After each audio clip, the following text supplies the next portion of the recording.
and welcome back to my channel. It is me, Allie, and I hope you're all having an awesome day. I am here today with another BuzzFeed tasty recipes tested video that is always such a mouthful to say. I have not done one of these on my channel in a really long time, and you guys keep requesting it over and over and over again. So here it is, the next segment in the BuzzFeed Tasty Recipes Tested series. In today's video, I'm going to be testing out 4 different BuzzFeed Tasty recipes, 2 savory recipes, and 2 sweet recipes. And spoiler alert, the churro ice cream sandwiches are probably the best things I've ever made / had in my entire life. You're definitely going to want to give that one a go. I will link all the previous BuzzFeed Tasty Recipes tested videos in the description below. I believe this is number 6 or number 5. I can't even keep counting anymore, but I will link the playlist in the description below if you're interested in checking it out. If you have any other questions and concerns after watching this video, just ask them in the comments below and I will try my hardest to get back to you as soon as possible.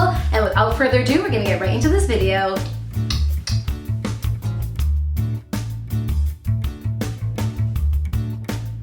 For these magical homemade Butterfinger bites, you're going to need to start off with adding 1 cup of candy corn in a microwave safe bowl. Then you want to place that bowl in the microwave on high for about 90 seconds, mixing every 30 seconds.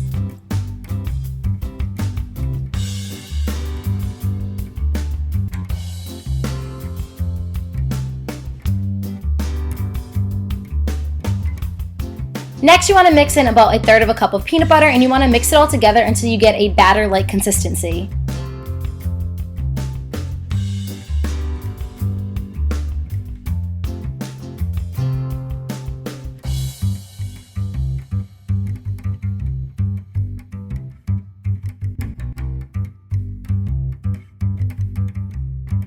Using a tiny spoon or just using your fingers, you want to scoop out small increments of this batter and place it on a pan lined with some wax paper or some parchment paper, and then you want to place these straight into the refrigerator for about 10 minutes.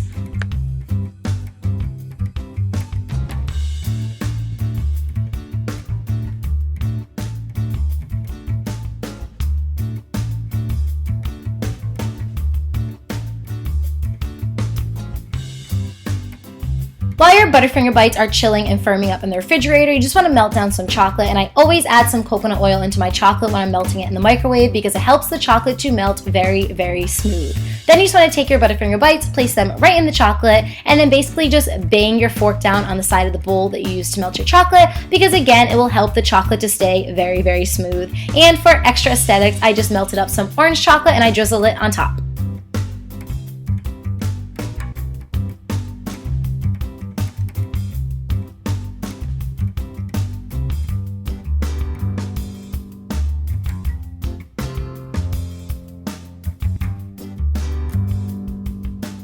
So aesthetically, these are very visually appealing to look at, but I have to say they are hard as a rock. And I understand that Butterfingers are more of like a crunchier, harder chocolate candy bar. Usually when you bite into a Butterfinger, you get that crispy layer of buttery goodness.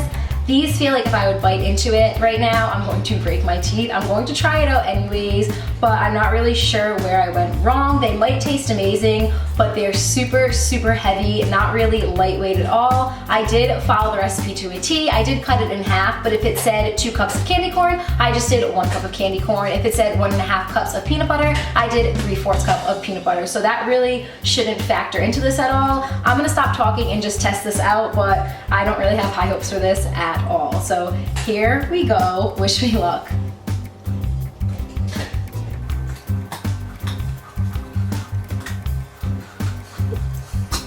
I stand corrected. These taste exactly like a Butterfinger. They're not hard inside at all. You get those like layers of crispy goodness in here. I am very shocked that this tastes amazing. This tastes literally exactly like a Butterfinger, and I had 0 hopes for this one to work out. This is amazing. I don't understand how they did this with like candy corn and peanut butter, but it just works. It really just works. This is phenomenal.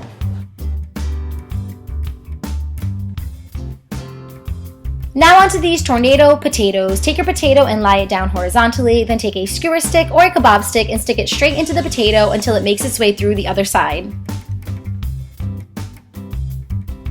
And for the hard part, in my personal opinion, you want to slice this potato diagonally going down the skewer stick or the kebab stick, and you want to try to make your slices as skinny as possible. I tried this with 3 different potatoes, and I just could not get my slices to be very, very skinny. It was pretty difficult. I mean, it was manageable, but I just could not get my potato slices to be nice and skinny. Mine are definitely a lot thicker than the ones in the Buzzfeed Tasty video. But anyways, after you slice up your potato and you kind of fan your potato out, you want to take some melted butter, and then you want to add to the melted butter some Parmesan cheese, some paprika, some garlic powder, some pepper, and some salt, and you just want to brush it all over the potato, making sure to get into all the cracks and the crevices.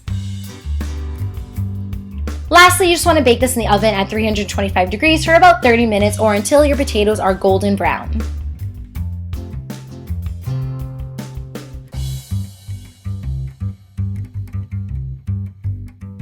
So first and foremost, these smell absolutely incredible. My entire house right now smells like melted butter and Parmesan cheese and garlic, and it's just like, it's a really great situation over here right now. So let's just hope that these taste as good as they smell. So here comes the taste test. I'm gonna take this little bad boy right in the middle because it looks like there's a lot of Parmesan cheese on there, and it's very soft in the middle but pretty crispy on the outside. Here goes nothing.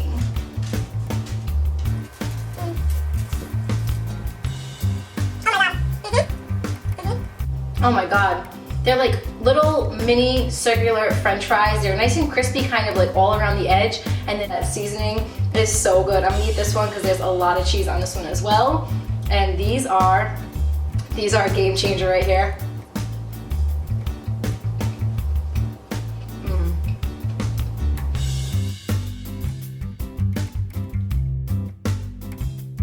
This next recipe is seriously so easy. All you need to do is take 1.5 cups of milk and place it in a saucepan and wait for the milk to boil. Once the milk has come to a boil, add in 1/2 pound of pasta. I'm just using the small elbow macaroni, and then you just want to mix this all together until the pasta is al dente, which takes about 10 minutes.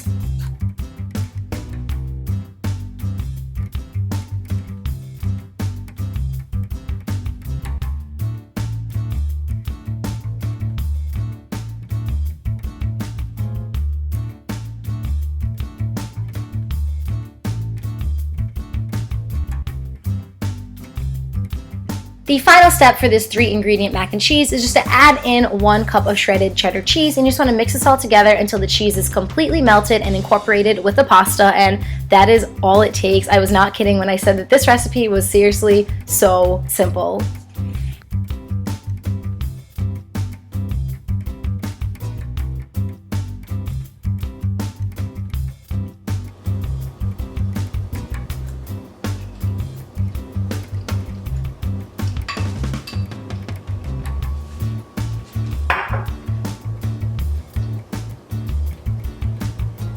It's decent. I mean, it's macaroni and cheese, and I'm obsessed with pasta, so this would definitely do for me if I was making like a meal in a pinch, but it's definitely lacking something, which I kind of figured because it's literally only 3 ingredients. We have elbow macaroni, cheddar cheese, and milk. There are no seasonings in here at all. So, I mean, it's okay, but if I was to make this again, and I probably will make this again because it was so easy, I would definitely add in some paprika or some salt or some pepper or some garlic powder to kind of like bring the flavor out a little bit more. Right now, it's just a little blah, but definitely doable.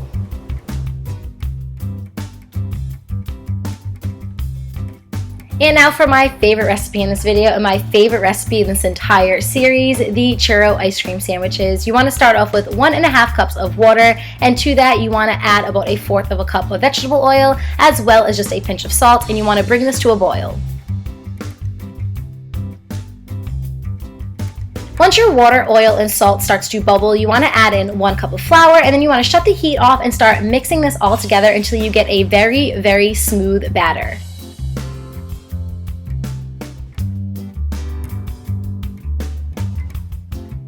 This churro batter is extremely, extremely hot, so make sure you allow it to cool down for about 15 minutes before you start working with it.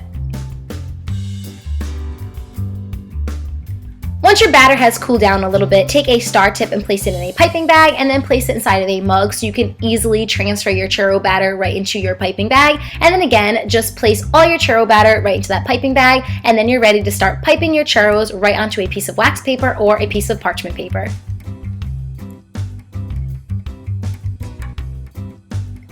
When piping these, I just went in a circular motion, and you can pretty much make these as small or as large as you'd like.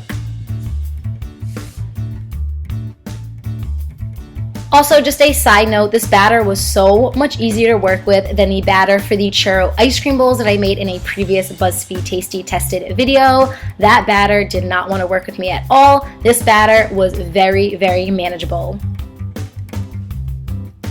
Before you fry these babies, you need to place them in the freezer for at least 2 hours so they can harden up completely.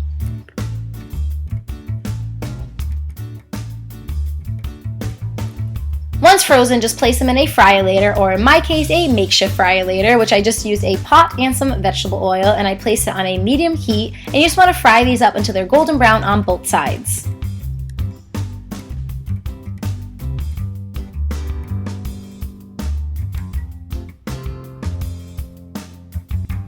Immediately after taking your churros out of the fryolator, place them on a plate lined with some paper towel to soak up any of that excess oil, and then take your churros and place them in a bowl filled with cinnamon and sugar, and just make sure you get that cinnamon and sugar all over your churros. Last step is to assemble your churro ice cream sandwich by adding a churro on the bottom, a scoop of vanilla ice cream, and then another churro on top.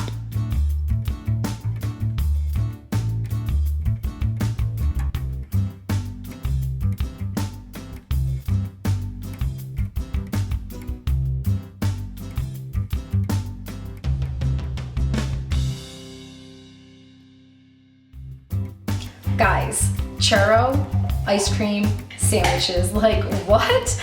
These seriously look so good. They look like pure perfection. They look like they're going to taste like a little slice of heaven. They were so easy to make, 110% easier than those stupid churro ice cream bowls that I tried in a previous BuzzFeed Tasty video. Those were just miserable, and these were so easy and they just look amazing. So the suspense is killing me. I'm just gonna dig right in.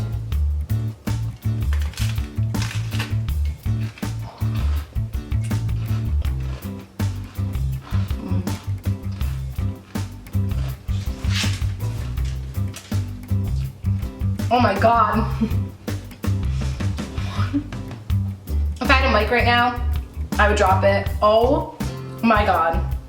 These are going to be a staple in my house as of now. These are amazing. The churro is nice and soft in the middle and crunchy and crispy on the outside. That cinnamon sugar flavor is just, oh man. And that ice cream is just the really perfect sweetness on top of all these other sweet items. And I'm just a huge sweet person. I have like the biggest sweet tooth, so these are phenomenal.